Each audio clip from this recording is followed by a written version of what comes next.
Welcome to Grizzly News. I'm Garrison Douglas. And I'm Erin, and we're here in the Student Center bringing you this week's news. A 5-year veteran of the United States Army Reserve and state president for the Georgia Youth and College Division of the NAACP, senior political science major James Major Woodall is embarking on a new journey for running for state representative of District 160. We have political correspondent Jessica Kerrigan reporting this story. All right, my name is Jessica Kerrigan. I am GGC's political correspondent for the GNN, and today I am with James Woodall, who is running for a House seat out in Statesboro. Hello, James. How are you today? I'm doing well. How are you doing? I'm doing great. So I just want you to start off by talking a little bit about yourself. Yes, well, as you said, my name is James Major Woodall. I am a candidate for state representative in District 160, which is encompassing Bullock County, as well as a very, very small part of Bryan County. And I am honored to be able to serve this community. I have spent the last 5.5 years in the United States Army Reserve as an intelligence analyst, and I'm looking forward to going commissioned or warrant officer in the next year or so. What got me into politics was just being a normal human being, being informed and being concerned about the general welfare of our community. I have always been interested in politics. It's been a very, very exciting time in my life and very exciting experiences to see the interactions of our elected officials, to see our leaders serving the community, working with each other in various capacities to move our community forward. And I've always looked towards that end to contribute to our great democracy and to make true the promises thereof. Now, I know you are only 22. I'm 24, so this makes me feel very ashamed that I'm just now getting into politics in the past few years. So what can you say to other people our age on how they should get involved in politics and why they should get involved in politics?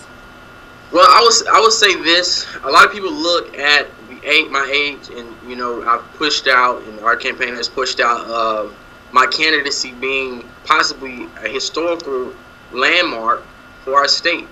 If elected, and when I'm elected, I will be the youngest serving and elected state representative in Georgia history. That is huge. As a millennial, it has become our obligation to serve our community and to move it forward. As we see in the national climate, as well as in the state and local jurisdictions, that there's a sense of urgency in this moment that we have to take up ourselves and take up our arms and fight for the community and the beloved community that we know we are deserving of, and build that community for not only ourselves but for our children and for our children's children. And if you look throughout history, there has never been another demographic of citizenry that contributed as much as to the social and political progression in our country than millennials and than those in the 18 to 24 age group. And I, too, am a part of that group. And it doesn't take a lot to become involved politically. It doesn't take a lot for you to want to give something more to contribute to that society.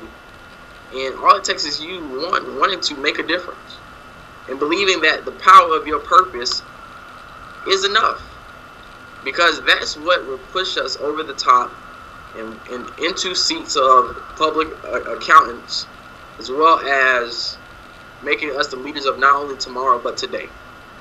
And that's what I've sought to do in my race, in my campaign. I've sought to not only become an elected official, but I've also sought to inspire other young people to get involved and be that change that they wish to see, because we are what we've been waiting for. We're not going to see any other person come out of the sky and save us, because our job here on earth is not to save the world, but it's to give it a choice. And that choice is between good and evil. That choice is between livelihood and corporate gain. That choice is between good spirits and good community, have a choice to make. But we can't make that choice unless we are willing to take a stand on what we believe in. I totally agree. Yes, especially within this election, it is very important for people to get out and turn out the vote. Specifically, it being a presidential election, it's more popular than other elections. Well, thank you so much, Major Woodall, for speaking with me today. I wish you the best luck in your endeavors, and I hope you have a great week this week. Sounds good. Thank you, Jessica. I appreciate it. Thank you. Thank you, Jessica. And with that, we're going to take a quick break. When we return, we will check in on the presidential election and more. We'll be right back. It's on us to stop sexual assault. To get in the way before it happens. To get a friend home safe. And to not blame the victim. It's on us. To look out for each other. To not look the other way. It's on us to stand up. To step in. To take responsibility. It's on us, all of us, to stop sexual assault. Learn how and take the pledge at itsonus.org. Welcome back. Now Election Day is only 27 days away, and early voting begins on October 17th and concludes on November 4th. Today is the last day to be registered to vote, and if you haven't yet, text GA or Georgia to 2VOTE 28683. This service is sponsored by the state, and it's incredibly important that everyone participates in this election. Absolutely. But now let's move to a couple stories from the trail, or the campaign trail at least, that have popped up recently. Last week was apparently scandal week, and both Donald Trump and Hillary Clinton were scathed. For Hillary Clinton, 2,000 emails were released by WikiLeaks, and some are not flattering.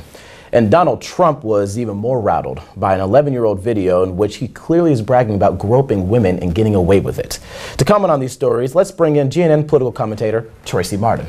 Hey, Tracy. Hi, how are you doing? Good, how are you? Good, how are you? Good, thanks. All right, so let's go. We're going to start with Hillary and emails first. Let's go and jump into this. So in these emails, some of the Clintons' paid speeches were apparently revealed, and an email to Podesta, I guess her campaign chairman from 2016 of January, quoted sections of her speech, and one conceding that there was a need for a public and private position in politics. And she said in 2014 she was aware of her security concerns around using a BlackBerry at the State Department. So what are your thoughts on that? You know, this email thing is, you know, the whole 2 devices has been following her for a while, and the trustworthiness. What are your thoughts on this? Well, honestly, what I feel about it is, as much as it sounds very, you know, it's a concern, right? We don't know what's going on, and it looks like she could, as president, she could put our security, our nation's security at risk. But actually, everybody has up to this point. Some of the emails reveal that Colin Powell suggested that she handle it this way, her emails that way, because that's the way he had to handle it. So I think it is a concern, but I don't think as president she's going to be, she's going to have somebody who's going to be taking care of her this communication for her. It makes you wonder why the State Department doesn't have somebody already in that position, right? I mean, it sounds like she was having to be this master multitasker. Right. I think it was irresponsible, but you know, this revelation does call into question her honesty, right? Her credibility, because she's been saying other things about or defending herself in other ways, but it doesn't look good. But what are you going to do? People do not care about this like everybody wants you to think. We're ready to move on. Nothing else can be said. Yeah. Now, I think, so that's kind of focusing on the emails, but I think also there's a concern also when she says that there's a need, in these speeches she said there was a need for a public and private position. So when regarding to policy making, doesn't that go back into the public's fear that she is just going to lie to us all the time, even as president?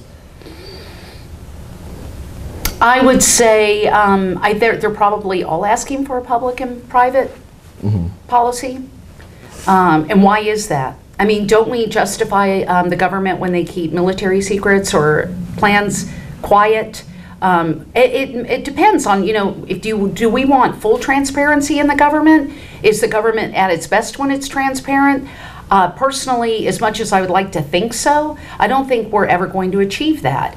But again, this is just my opinion. But insofar as how the public's perceiving this, I mean, don't you think that every candidate that gets up there is really wanting that? That's how it works? Is it? Honestly, I think that you bring a good point into how the government functions. Is it at its best with full transparency? One of the big things I know that I remember when I look back to was the Cold War with John F. Kennedy, when you know, Bays of Pigs, Bays of Pigs, he had he not lied to us, had his administration not lied about him having a cold and keeping all that secret, more than likely he probably would not have been able to get to the conclusion and the decision that he came to if the public was aware and continuously pushing him to do something that probably wasn't the best thing. And I think what we have to remember too about transparency in government is that when our government is being transparent with our people, we have to remember how closely knit this entire world is now because of media and because of, you know, social media and Facebook and all this kind of stuff. So by them being transparent with our citizens, they're by chance being transparent with the entire world and other world's governments and even people that we're, you know, defending against. So that's also a problem too that I think you're bringing up is like, you know, how transparent do we want to be? How transparent can we be in those sort of things? And actually, we were talking about this, I know, before the broadcast. You made a good point about how these emails actually have come up. You know, these were hacks done by WikiLeaks. And, you know, by way of Russia. Yeah, or the Obama administration has, said that Russia has been engaged in interfering with our elections. Would you want to comment on that? You know, well, the thing with, from what I read this morning, Russia is hacking the system and they're dumping it onto WikiLeaks. And so that's why WikiLeaks is the one that's presenting the information. They're not the one actually involved in the hacking. Russia is doing this. So, you know, on the one hand, like, for example, when Trump talked about, he said, when he encouraged people criticized Trump for saying or encouraging Russia to keep hacking and to find those emails. Oh, voila. I mean, he got what he wanted, didn't he? I mean, think about it. That's what he said. But at the same time, there's a part of us that are saying, well, what about the RNC? Why aren't their emails being hacked? What will we find out about that? I mean, we could find out maybe what they think about Trump. I mean, how would that look? No, that's a great point. It really is. And actually, we have a video, I know, of Julian Assange. He, of course, the president founder of WikiLeaks, and he was going into how the deadline, you know, how he's planning on releasing not just Hillary Clinton stuff, but all U.S. election-related documents to the public. So let's go take a look at this video real quick. We have on schedule, and it's a very hard schedule, all the U.S. election-related documents to come out before November 8th. So clearly he plans on releasing more, but let's go and jump into Trump, the video. Yeah, groping, the infamous video, groping or saying he can get away with groping women because he is a star.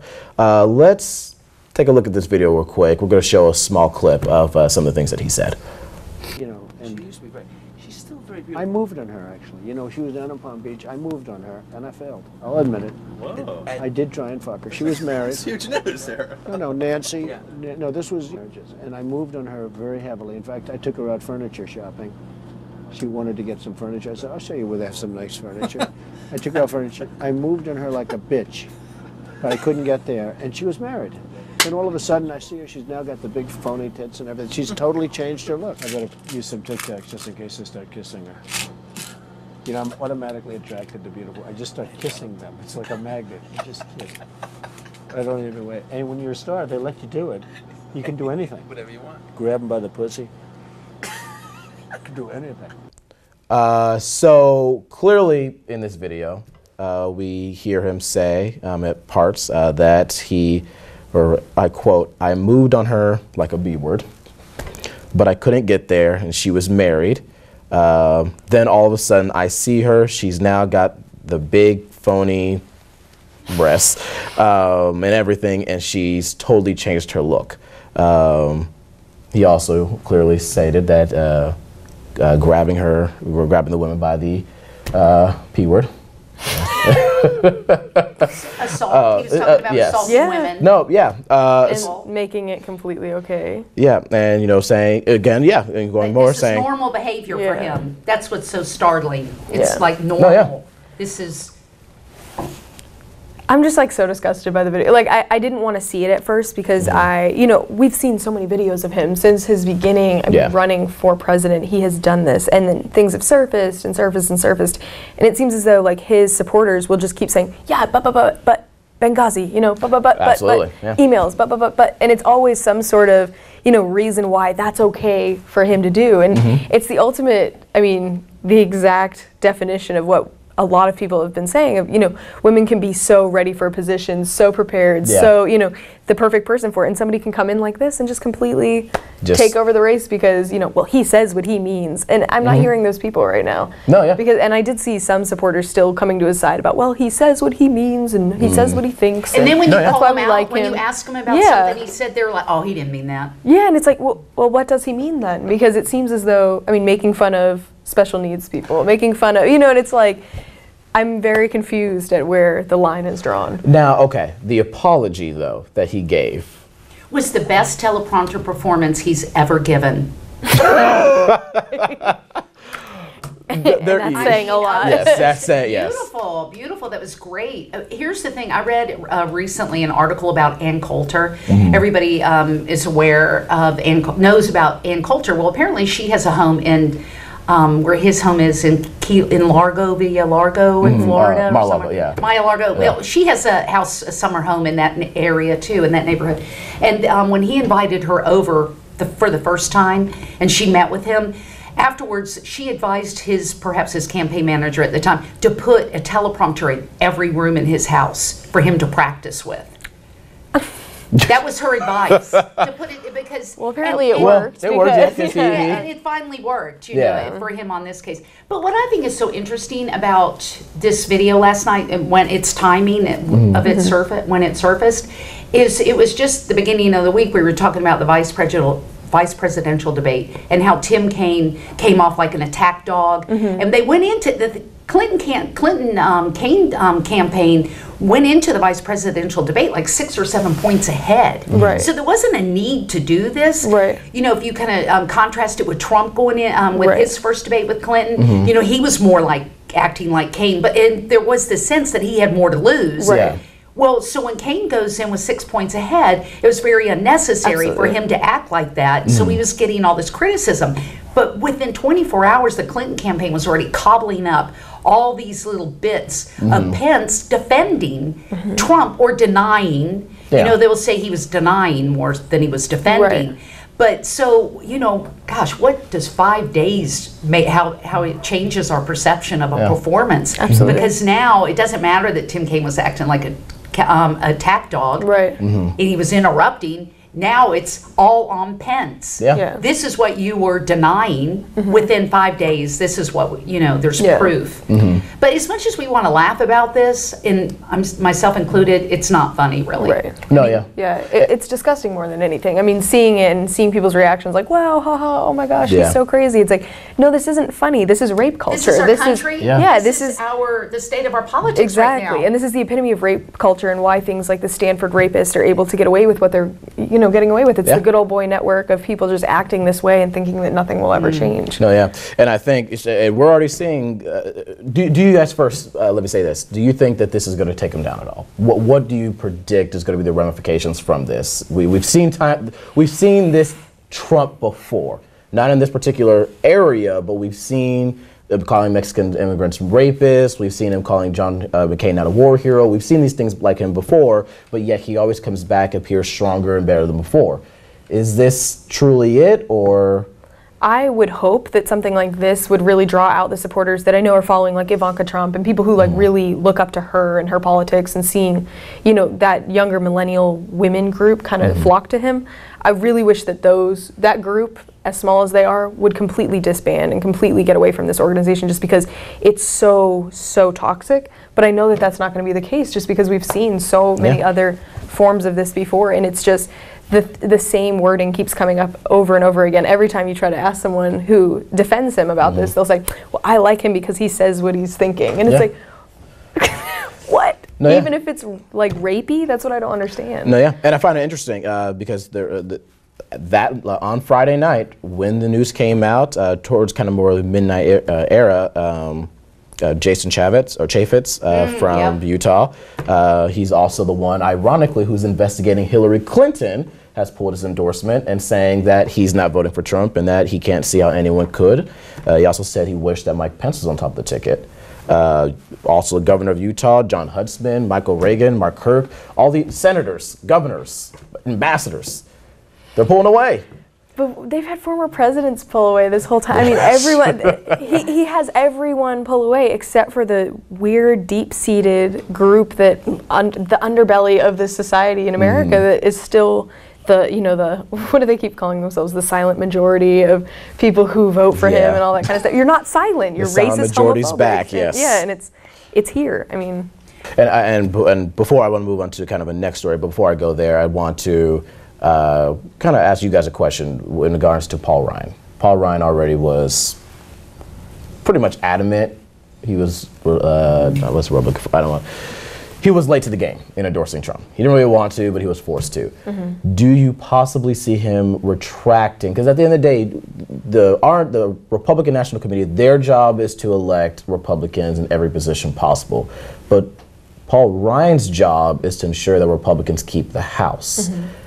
If Donald Trump is seen as a danger to Republicans in the House races, could you possibly see him pulling his endorsement? I think so, just because he was so late to the game to begin with. I think he did that reluctantly, too. I almost felt like he had a gun to his head when he said it.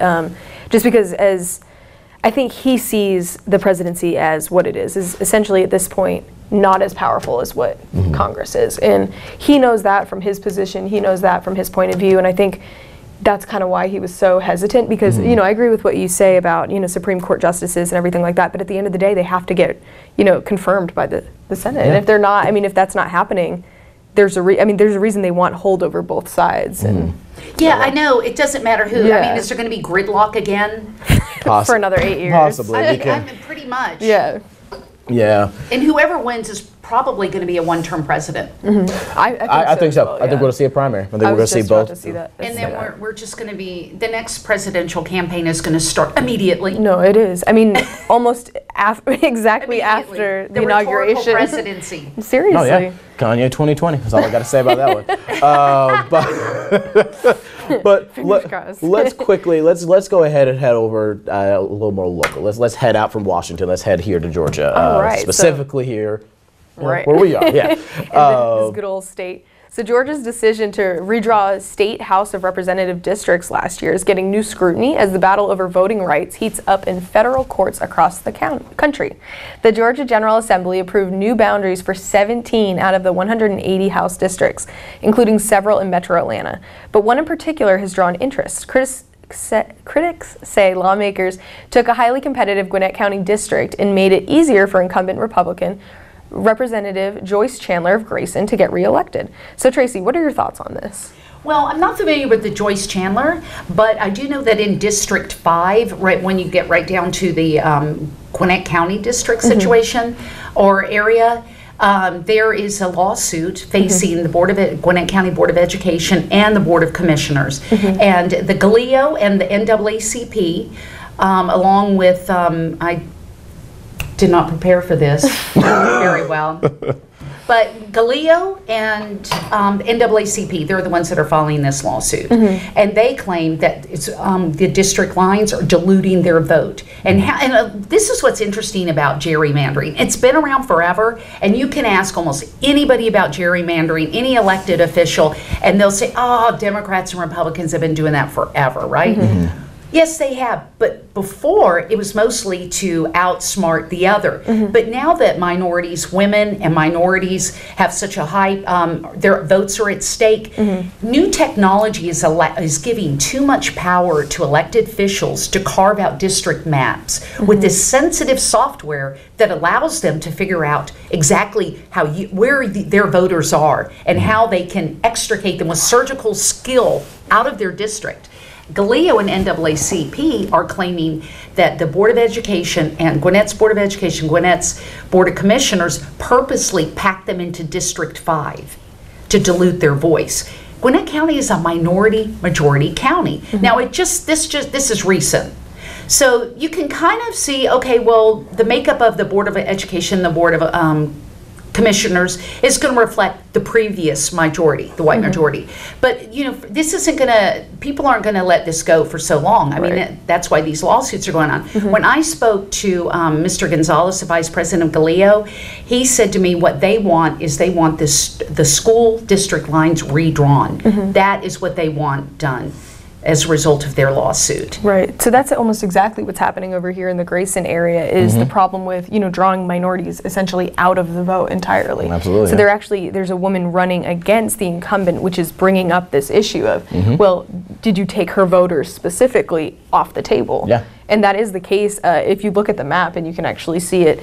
But it's also been the case, like you said, for years and years. I mean, this has been going on since the creation of this country. Obviously, yes. You can look up, you know, gerrymandering, and you can see these like strange shapes and stuff. I remember at one point, the Democrats drew one in Georgia that reached from, you know, south of Atlanta all the way to Savannah because they knew that's where their Democrat population was. Yes. So, you know, this has been going on for forever, but we really need to get a hold of this because this is taking, like you're saying, voters' rights completely out of the window for a lot of people. No, yeah.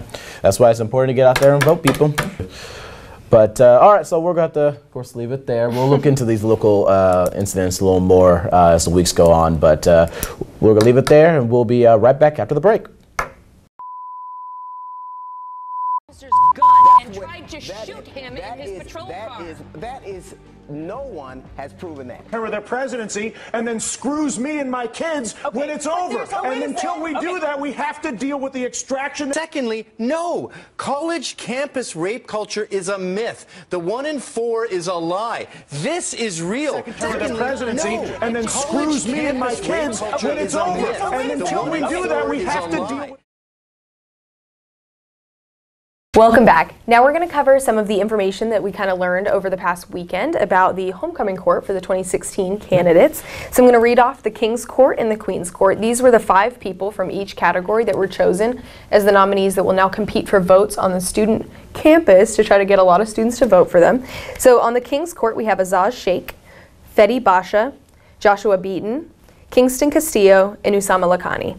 On the Queen's Court we have Miss Denisha Williams, Kiana Treaster, Zaria Campifany, Alexis Daughtry, and Sierra Buckley. Now these were all people that were interviewed on last Friday, so they went through a 3-hour interview process which had people from the Office of Development, Office of Student Involvement, we had 2 student representatives, and we had a faculty member as well. So we all went through and did a mathematical approach actually to the interview process, which was very interesting. But we came up with these top candidates that really would exemplify what a GGC student is, and this person will serve as an ambassador role in the next year.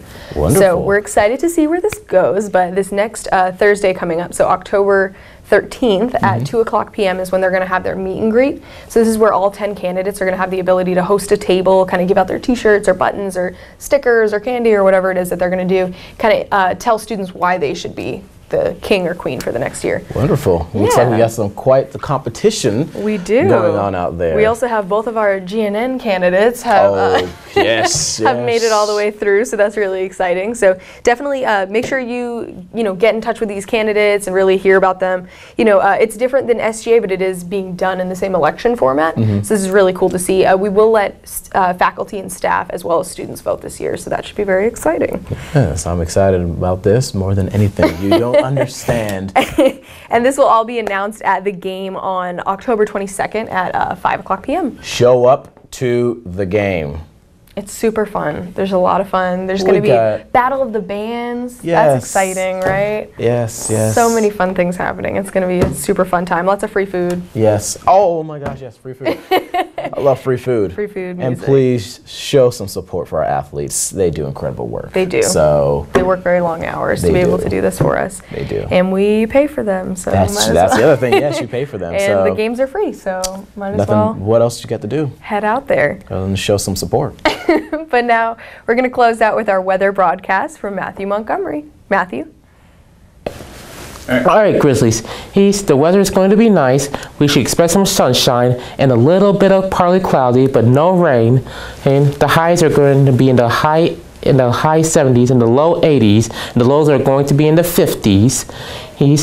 But in the evening times, in the morning times, we should expect some chilly weather. So make sure to pull out your jackets, sleeves, and all that if you're going to be set foot outside in the mornings or in the evenings.